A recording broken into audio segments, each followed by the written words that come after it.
朝、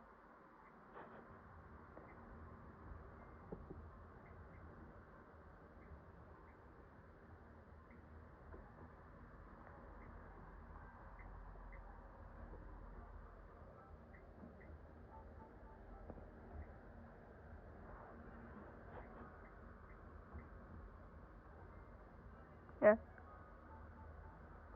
や、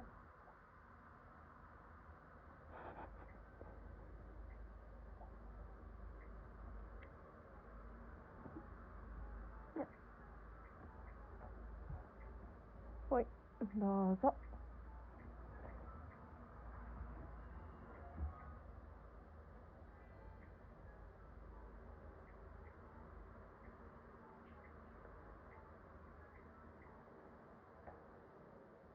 これでもさ、お父さんの在室おトイレしちゃった、ひょっとして。あ、在室分解されてるんだけど。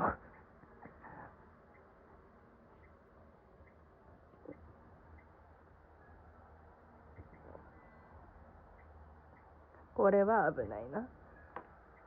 あらあら。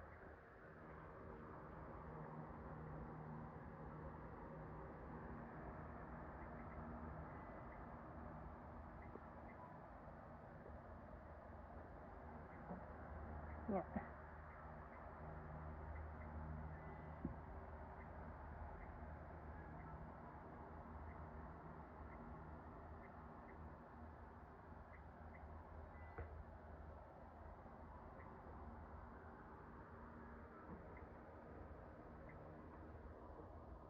取らせてくんないね、君。まさむね。まだ覚えとらんな、この子。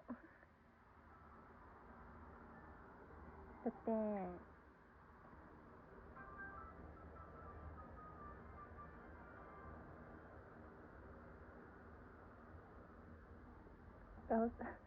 お顔さらしてくんないね。